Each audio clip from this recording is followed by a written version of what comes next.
Hello everyone, my name is Julia, and on March 7th of this year, Los Angeles residents were able to go out and vote for this measure. What is this measure? Well, it was an initiative to change the city's laws governing changes to the general plan and the development projects of its own city. I am here today to persuade you that in fact the general plan is very important when it comes to development and construction in an already existing dense city.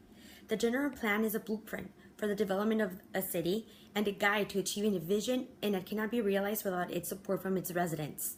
Also, the central idea of this is that California has laws that require each local government to adopt a local general plan, which must contain at least 7 elements that impact everybody in its environment: land use, transportation, housing, conversation, noise, open space, and safety. Measure S specifically targets land use, and today I'll talk about how it impacts the rest of us, even you. You wouldn't want to fight your neighbors every night for street parking, would you? I wouldn't. On March 7th, Los Angeles voted on the type of city it would like to be. The vote was on Measure S, formerly known as a Neighborhood Integrity Initiative, which seeks to limit dense housing development in the city. Backers of the initiative claim that the city council is too indebted to developers and that the pace of new housing and commercial development in the city is out of control. They also express concern that mega projects are making Los Angeles less affordable, since few new homes are being targeted at low and moderate income households. Working for the city of Pasadena in the planning and community development for the past 10 years, I've had the opportunity to work in our city's general plan. I see firsthand the benefit and the long-term payback for having a strategic plan for the city's future. I want to urge you by giving you some implications of living in a highly densified city. When you imagine people living in a densely packed neighborhood, you may think of New York. But a new report from the Census Bureau shows that California is home to most densely populated metro areas in the United States. Measure S did not pass. So what does that mean?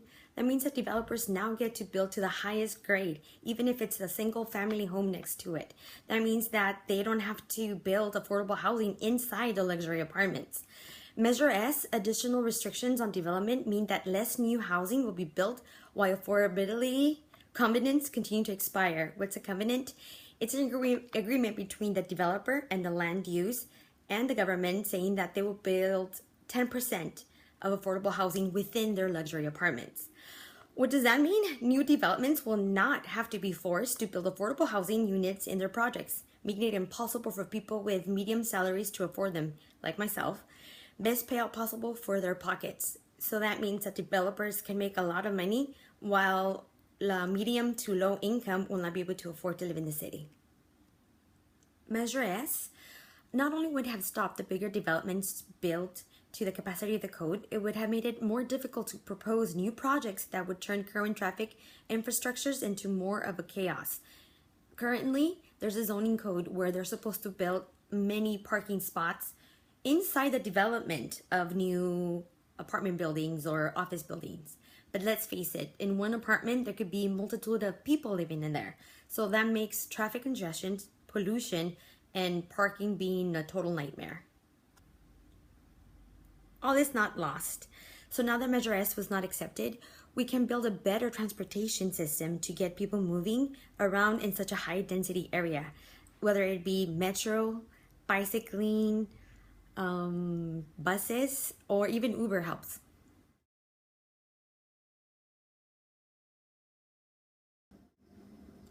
So now that developers can build up to the highest grade, a more elaborate transportation system needs to take place.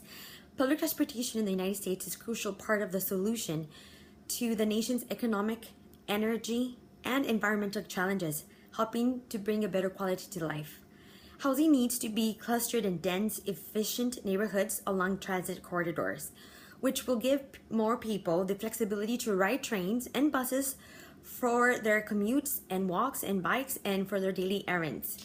Getting people out of their cars in favor of walking is very difficult. Cycling and riding mass transit will require the development of a new, innovative planning that will take place, and it will cost a lot of money and it'll be a lot of work. Transportation planning and programming decisions need to support the economic development employment development strategy of the citywide general plan framework, which focuses growth on designing areas located throughout the city. So that is part of the general plan. The general plan needs to consist of not only land use, which the developers can build on, but it needs to incorporate open space, which is parks, and transportation. Then studies need to be done to see how many more people will be coming into that specific area. Now imagine a thriving metropolitan city where you don't have to battle traffic, fight for a parking space, or even pay high rates at a parking garage. Sounds nice, huh? Try, if you may, visualizing how far things are in your life, like your work, home, school, healthcare, shopping, gym. You can determine how much time is spent traveling during any given week. The vision is poised to radically reshape the way Los Angeles works, giving the city a second chance to serve its people and not its developments. In Los Angeles, could get a second chance. It could start working towards a future where it's easier for everyone to get around and people didn't have to worry about parking one or two cars. It could alleviate many of the current concerns about development and growth. A great plan needs great funding. That's the one drawback. So the only way you get funding sometimes is through increasing taxes. But that is the only drawback. The only thing is it will have to be voted upon in November. And I believe that they are working on a ballot for increasing taxes to help the transportation system in Los Angeles. Getting the right city density to support sustainable and pleasant living is one of the trickiest problems we face as we address the future of our communities. But strategic planning can help, and it can be done. It will take years to update the general plan, but it will set rules for developers to maintain their heights and their widths to a fair minimum for that everybody can still see the sky, see the stars, and also it would include the covenants for affordable housing. To review, planning for long-term growth and renewal will take time. A highly dense city usually does not have much choice but to make efficient use of every square inch of its scarce land. Yet city planners need to do this in a way that does not make the city feel cramped or unlivable.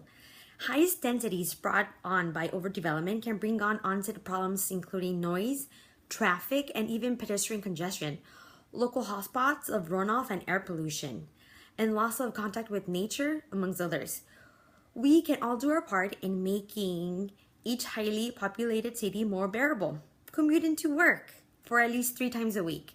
Ask your representative for more open space, hence parks, courtyards, anywhere where you could go have a nice lunch and hopefully see a tree. And above all, do your research when voting. Don't believe the hype and make a decision on your own.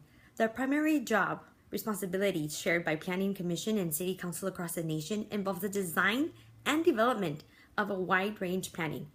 Whether the plan is labeled comprehensive, master, or general, we are in the most instances describing the same thing. Putting down on paper the hopes, dreams, and aspirations a community holds for itself and for its residents and not for its developers.